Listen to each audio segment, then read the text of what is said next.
നമസ്കാരം. ലേഡീസ് അവറിലെ പ്രണവം സെഗ്മെൻറ്റിലേക്ക് എല്ലാവർക്കും സ്വാഗതം.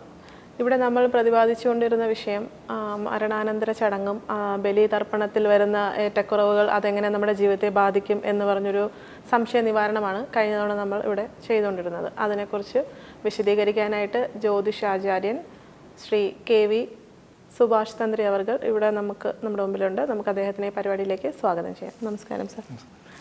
നമ്മൾ ഈ മരണാനന്തര ചടങ്ങും അതിനുശേഷം അതെന്തെങ്കിലുമൊക്കെ ആ കുടുംബത്തിലുള്ളവർക്ക് ദോഷമായി ഭാവിക്കുന്നുണ്ടോ, അത് കൃത്യമായി ബലിയിടുന്നതിനെ കുറിച്ചിട്ടുള്ള വിശദീകരിക്കാമോ, അതിനെക്കുറിച്ചുള്ള കാര്യം? ഇപ്പോൾ ചില കുടുംബങ്ങളിൽ അവിടെ ആൺകുട്ടികൾ ഉണ്ടാവില്ല, സ്ത്രീജനങ്ങൾ മാത്രമേ ഉള്ളൂ, സന്തതികളും പിന്നെ അവരുടെ അനിയൻ്റെ മക്കളോ അങ്ങനെയൊക്കെ നോക്കുമ്പോൾ സ്ത്രീകൾ മാത്രമേ ഉണ്ടാവുള്ളൂ. അപ്പോൾ പലർക്കും ഒരു സംശയമുള്ളത് ഈ പെണ്ണുങ്ങൾക്ക്, സ്ത്രീകൾക്ക് മരണാനന്തര കർമ്മങ്ങൾക്ക് ശേഷം കെട്ടാൻ സാധിക്കുമോ, അതല്ലാതെ കണ്ട് ചിതയ്ക്ക് തീ കൊളുത്താൻ സാധിക്കുമോ, ഇങ്ങനെയുള്ള സംശയങ്ങളൊക്കെ ഒത്തിരി പേർക്കുണ്ട്. അപ്പോൾ ശരിക്കും പറഞ്ഞാൽ ഈ പൂർവിക കാലഘട്ടങ്ങളിൽ ഇതെല്ലാം സ്ത്രീകൾക്കും അനുവദനീയമായിരുന്നു.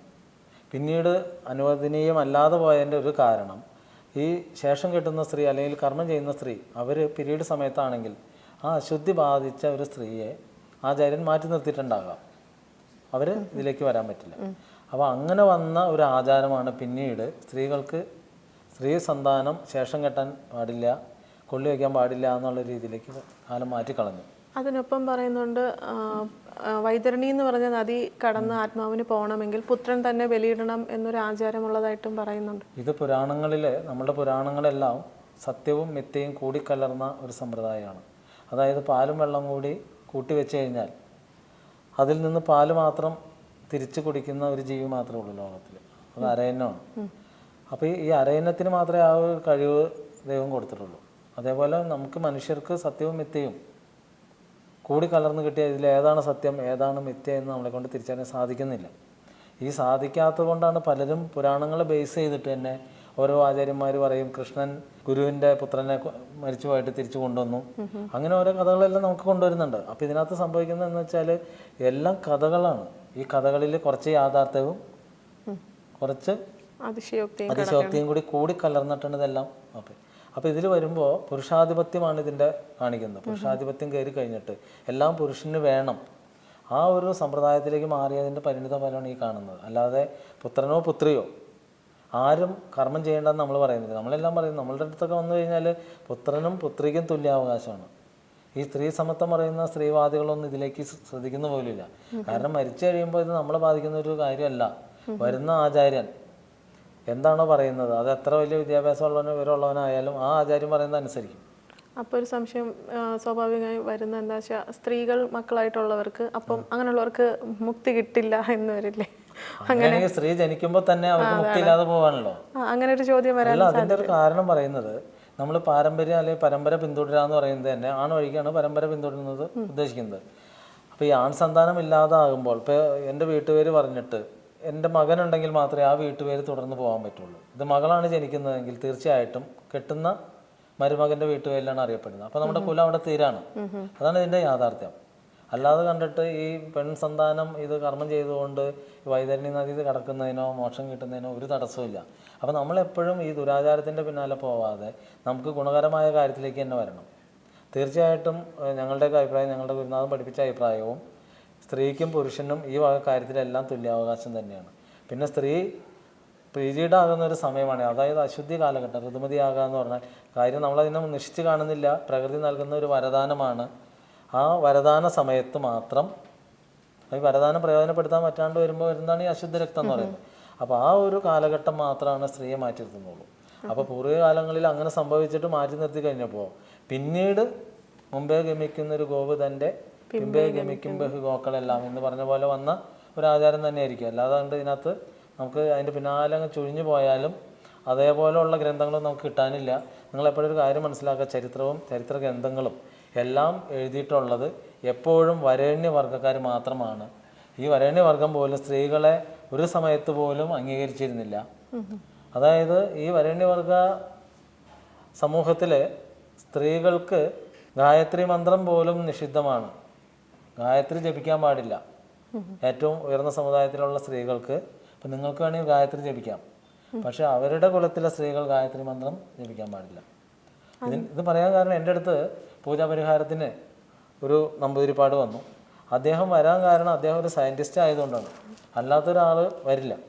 അപ്പോൾ അദ്ദേഹം പൂജാപരിഹാരത്തിന് വന്നു കഴിഞ്ഞപ്പോൾ നമ്മളുടെ മന്ത്രജപം എല്ലാം കേട്ട് കഴിഞ്ഞപ്പോൾ ചോദിച്ചു, ഈ കർമ്മങ്ങളെല്ലാം ആര് പഠിപ്പിച്ചു, എങ്ങനെ പഠിപ്പിച്ചു, ഗുരു ആരായിരുന്നു?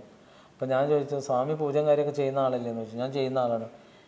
ഗണപതിയുടെ മൂലമന്ത്രം അറിയുമെന്ന് ചോദിച്ചു. അപ്പോൾ ആൾ പറഞ്ഞു, എനിക്ക് ഈ മൂലമന്ത്രം എന്ന് അറിഞ്ഞുകൂടാ, ഞാൻ സാധാരണ ഗണപതിയെ നമ അത് മാത്രമേ എനിക്ക് അറിയുള്ളൂ, ഇത് വെച്ചാണ് ചെയ്യുന്നത്. അപ്പോൾ ആൾ പറഞ്ഞൊരു കാര്യമുണ്ട്, പൂജാതി കർമ്മങ്ങൾ ചെയ്യുന്ന ഒത്തിരി പേരുണ്ട് കേരളത്തിൽ, പക്ഷെ കർമ്മം ചെയ്യുന്ന എത്ര പേരുണ്ട്? ആൾ ചോദിച്ചൊരു ചോദ്യമാണ്. പൂജാതി കർമ്മം ചെയ്യുന്ന എല്ലാവരും പൂജാരിമാർ തന്നെയാണ്, പക്ഷെ കർമ്മം ചെയ്ത് വിജയിപ്പിക്കുന്ന എത്ര പേർ കേരളത്തിലുണ്ട്? ആ ഒരു ചോദ്യം. അത് പറഞ്ഞ കൂട്ടത്തിലാണ് അദ്ദേഹം പറഞ്ഞൊരു കാര്യമാണ്, ഞങ്ങളുടെ കുലത്തിലെ സ്ത്രീകൾക്ക് ഗായത്രി മന്ത്രം നിഷിദ്ധമാണ്. അപ്പം ഞാൻ ചോദിച്ചു, എന്താണ് കാരണം? ഇതിൻ്റെ പിന്നിലൊരു കാരണം വേണം. ആൾ പറഞ്ഞു, എനിക്ക് അറിഞ്ഞുകൂടാ, ഞങ്ങളുടെ കുലത്തിലെ സമ്പ്രദായമാണ് എല്ലാവരും ജപിക്കുന്ന ഗായത്രി മന്ത്രം ആ കുലത്തിലുള്ള സ്ത്രീകൾ ജപിക്കാൻ പാടില്ല. അതായത് മനസ്സിലിപ്പോൾ ജപിച്ചില്ല എന്ന് പറയുന്നവർക്ക് കുഴപ്പമില്ല, അല്ലാതെ കണ്ട് അവർ ജപിച്ചാൽ അത് പാപമാണ്. അപ്പോൾ നമ്മൾ ഉദ്ദേശിക്കുന്ന പോലെയല്ല, എല്ലാം അവിടെ സ്ത്രീകളെ എത്ര കണ്ട് അടിച്ചമർത്താൻ സാധിക്കുമോ അത്രയും അടിച്ചമർത്തി തന്നെയാണ് ഭരിക്കുന്നത്. അതിലൊരു മാറ്റമില്ല. നമ്മൾ കരുതും എല്ലാവർക്കും സമത്വം വന്നു, മാറ്റം വന്നു എന്ന് പറഞ്ഞാൽ ഈ മാറ്റമൊന്നും എവിടെയും വരുന്നില്ല. അപ്പം അതിൻ്റെ ഏറ്റവും വലിയ ഉദാഹരണമാണ്. അതേപോലെ തന്നെയാണ് ഈ മരണകർമ്മങ്ങളിലും ഇതെല്ലാം നിഷിദ്ധം എന്ന് പറഞ്ഞാൽ മാറ്റി നിർത്തുന്നത് തന്നെയാണ്. അപ്പം അങ്ങനെ വരുമ്പോൾ അതിൽ ധൈര്യമുള്ള സ്ത്രീകൾ മുന്നോട്ട് വന്നാൽ പോലും ആ സമുദായത്തിലുള്ള ആളുകൾ തടയും. ഇതെങ്ങും കേട്ടുകേൾവിയില്ലാത്ത സമ്പ്രദായമാണ്, ഇവിടെ പിടക്കോഴി കൂവി അതാണ് ഇതെന്നൊക്കെ പറഞ്ഞ് നിരുത്സാഹപ്പെടുത്തും. അല്ലാതെ കണ്ടിട്ട് ഈ ദുരാചാരം മാറ്റിയിട്ട് ധൈര്യമുള്ള ഒരാൾ ഇത് കാണിച്ച് മുന്നോട്ട് പോകട്ടെ, അടുത്ത തലമുറയ്ക്ക് ഒരു പ്രചോദനമാവട്ടെ എന്ന് ആരും ഇതിനെ അംഗീകരിക്കുന്നില്ല. പിന്നെ വരുന്ന ആചാര്യനാണെങ്കിൽ ഒരു കാരണവശാലും സമ്മതിക്കില്ല, കാരണം അയാളുടെ നില പൊട്ടിത്തെറിച്ചോ ഈ ചെയ്യുന്ന സ്ത്രീയുടെ നില പൊട്ടിത്തെറിച്ചു. അപ്പം അത്ര കണ്ട് വിമർശിച്ചുകൊണ്ടിരിക്കുക. പിന്നെ അതുപോലെ നമ്മൾ പറഞ്ഞ പോലെ തന്നെ ഈ മരണകർമ്മം ചെയ്യുമ്പോൾ സഞ്ചയനം ചെയ്യുമ്പോൾ അല്ലെങ്കിൽ സഞ്ചയനത്തിന് തീയതിയൊക്കെ എടുക്കുന്നത് ശരിക്കും ശേഷം കെട്ടുന്ന ആളുടെ നാളും സഞ്ചയന നാളും ഒന്നായിട്ട് വരാൻ പാടില്ല. പിന്നെ പിണ്ടനൂൽ നക്ഷത്രങ്ങളിൽ സഞ്ചയന കർമ്മം വരാൻ പാടില്ല. ഇതൊക്കെയാണ് ശരിക്കും ജ്യോത്സ്യൻ്റെ അടുത്ത് നോക്കുന്ന ഒരു സംഭവം. അപ്പോൾ ഇത് തന്നെ മരിച്ചു കഴിയുമ്പോൾ സംഭവിക്കുന്ന ഒരു കാര്യം എന്താണെന്ന് വെച്ചാൽ, പിണ്ടനൂൽ നക്ഷത്രത്തിൽ മരിച്ചു കഴിയുമ്പോൾ യമരാജ പൂജ ചെയ്യിക്കും. അപ്പോൾ പിണ്ടനൂലിൽ മരിച്ചു കഴിയുമ്പോൾ യമരാജ പൂജ എന്ന് പറയുമ്പോൾ വീട്ടുകാർ ചെയ്യും, കാരണം പേടിയാണ്. മരിച്ച വീട്ടിൽ എന്ത് പൂജ ചെയ്യാൻ പറഞ്ഞാലും എത്ര മെടുക്കനായാലും ചെയ്യും, കാരണം ഭയമാണ്, അടുത്തവൻ മരിക്കുക എന്നുള്ളൊരു പേടിയാണ്. കരിനാൾ, അകനാള്, അതേപോലെ പിണ്ടനൂല്, പിന്നെ വസുപഞ്ചകം, പഞ്ചമി. അപ്പോൾ ഇതിലൊക്കെ സംഭവിക്കുന്നതെന്ന് വെച്ചാൽ ഈ പഞ്ചമിയിൽ മരിച്ചു എന്ന് പറഞ്ഞിട്ട് ഈ അടുത്തൊരു പാർട്ടി വന്നിട്ടുണ്ടായിരുന്നു. അപ്പോൾ അവർ അവിടെ പ്രതിവിധി വിധിച്ചത് ബ്രാഹ്മണരുടെ കാൽ കഴിച്ചൂട്ടാണ്. ഇത്ര ബ്രാഹ്മണരുടെ കാൽ കഴിച്ചൂട്ട് നടത്തിയാലാണ് അതിൻ്റെ പ്രതിവിധി. അപ്പോൾ നമ്മളവരോട് പറഞ്ഞു, ഇതൊക്കെ എവിടെ നിന്ന് പറഞ്ഞത്? അതൊരു ജ്യോത്സ്യം കുറിച്ച് കൊടുത്താണ്. അപ്പോൾ ഈ ജ്യോത്സ്യം എന്ന് പറഞ്ഞാൽ ഇത് എന്ത് നോക്കിയിട്ടാണ് കുറിച്ച് കൊടുക്കുന്നത്? ഒരാൾ മരിച്ച വീട്ടിലെ പ്രതിവിധിയാണ് പഞ്ചമിക്ക് മരിച്ചാൽ. അപ്പോൾ ശരിക്കും പഞ്ചമി എന്താണെന്ന് പോലും അദ്ദേഹത്തിന് അറിഞ്ഞുകൂടാന്നാണ് അതിൻ്റെ അർത്ഥം. അതായത് പഞ്ചമിയിൽ ഒരാൾ മരിച്ചു കഴിഞ്ഞാൽ പഞ്ചമിയിൽ മരിക്കുന്ന സമയത്തിൻ്റെ അഷ്ടമത്തിൽ ചന്ദ്രൻ രാഹുവിനോടൊപ്പം നിന്നാൽ മാത്രമേ ഈ പഞ്ചമി ദോഷം ഫലമാവുകയുള്ളൂ. അപ്പോൾ പഞ്ചമിയിൽ മരിച്ചു കഴിഞ്ഞിട്ട് വേറെ പ്രശ്നമൊന്നുമില്ല. ആ സമയത്തിൻ്റെ അഷ്ടമത്തിൽ ചന്ദ്രൻ രാഹുവിനോടൊപ്പം വരണം. അതായത് മകരൻ രാശിയിൽ മകരൻ രാശിയിൽ എന്ന് പറഞ്ഞാൽ ഇപ്പോൾ പുലർച്ചെ മുതൽ ഉദയം മുതൽ മകരൻ രാശി നിൽക്കുന്ന സമയം വരെ, ഒരു 7:30 അല്ലെങ്കിൽ ഒരു 8 മണി അല്ലെങ്കിൽ ഒരു 7:45 വരെ, ഈ സമയങ്ങളൊക്കെ. അപ്പോൾ ആ ഒരു സമയത്ത് മകരമാസത്തിൽ അങ്ങനെ ആ സമയത്ത് മരിക്കുകയും അഷ്ടമം എന്ന് ഉദ്ദേശിക്കുന്നത് ചിങ്ങൻ രാശിയിൽ രാഹു നിൽക്കുകയാണ്. ആ രാഹുവിൻ്റെ ഒപ്പം ആ നാള് മകൻ നാളോ പൂരം നാളിലോ വന്ന് ചന്ദ്രൻ നിന്നാലാണ്, അതും പഞ്ചമി തിഥിയും കൂടി വന്നാലേ ഇത് എല്ലാം കൂടി വരുള്ളൂ. അപ്പോൾ ഇതൊക്കെ വളരെ, അതായത് ഒരു 1000-ൽ 1 പ്രാവശ്യം പോലും സംഭവിക്കാത്തൊരു കാര്യമാണ്. അത്രയും കണ്ട് ദൈവാധീനം ഇല്ലാത്തൊരു കുടുംബത്തിന് മാത്രമേ ഇങ്ങനൊരു വിധി ഭഗവാൻ കൊടുക്കുകയുള്ളൂ. അങ്ങനെ വന്നാലാണ് ഈ മറ്റുള്ള പഞ്ചമി ദോഷമൊക്കെ ആവാഹിച്ച് കളയുക, പ്രതിമ ആവാഹനം ഇങ്ങനെ വരണം.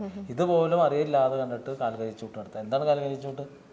ഈ ബ്രാഹ്മണൻ്റെ കാൽകഴിച്ചൂട്ട് നടത്താൻ പറയുമ്പോൾ ഇതിൽ സംഭവിക്കുന്ന ഒരു കാര്യം, ബ്രാഹ്മണൻ്റെ കാൽകഴിച്ചൂട്ട് നടത്താമെന്ന് പറയുമ്പോൾ ഒരു 12 പേര് വരുന്നു, അല്ലെങ്കിൽ 10 പേര് വരുന്നു, അല്ലെങ്കിൽ 7 പേര്, അതെല്ലാം വിധിക്കുന്ന ജ്യോത്സ്യനാണ്. 9 പേര് വരുന്നു. ഇത് വന്നു കഴിയുമ്പോൾ ഈ കാൽകഴിച്ചൂട്ട് നടത്തുന്ന വീട്ടുകാർക്ക് റോളൊന്നുമില്ല. വീട്ടുകാർ പൈസ കൊടുത്തിട്ട് കാഴ്ചക്കാരൻ്റെ റോള് മാത്രമേ ഉള്ളൂ. അവരിലൊരാളാണ് അവരുടെ കാല് കഴുകും. അവരുടെ കാല് കഴുകിയിട്ട് അവർ തന്നെ അന്നവസ്ത്രാദി കൊടുക്കും. പൈസ മുടക്കുന്നതാണ് വീട്ടുകാരുടെ ഉത്തരവാദിത്തം. അപ്പോൾ പിന്നെ ഇതിനെന്താ ഈ പറയുന്നത്? ഇതുകൊണ്ട് എന്താ ഗുണം? ഈ പറഞ്ഞ ഇതെല്ലാമാണ് ദുരാചാരങ്ങൾ.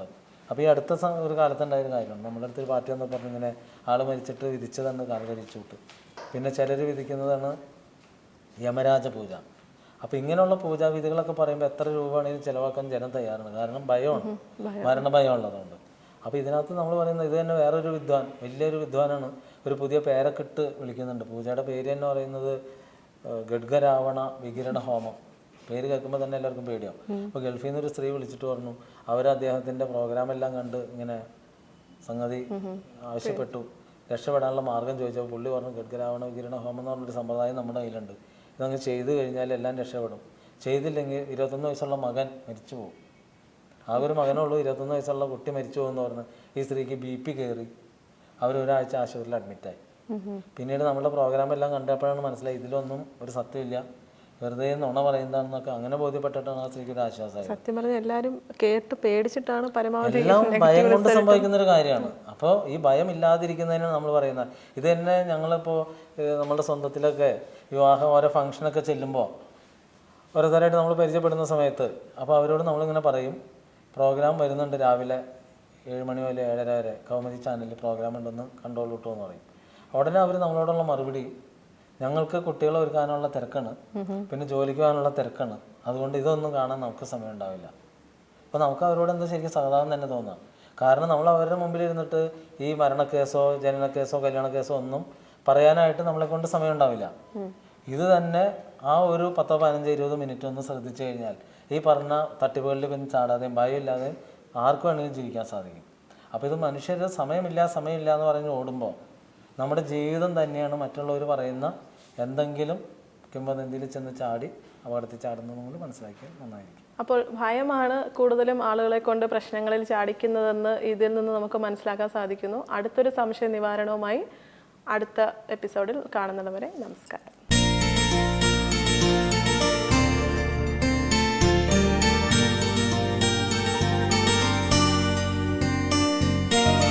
നിങ്ങൾ കാണാൻ ആഗ്രഹിക്കുന്ന പുതിയ വിശേഷങ്ങളുമായി പുതിയൊരു എപ്പിസോഡുമായി നിങ്ങൾക്ക് മുന്നിൽ എത്തുന്നതുവരെ ഗുഡ് ബൈ.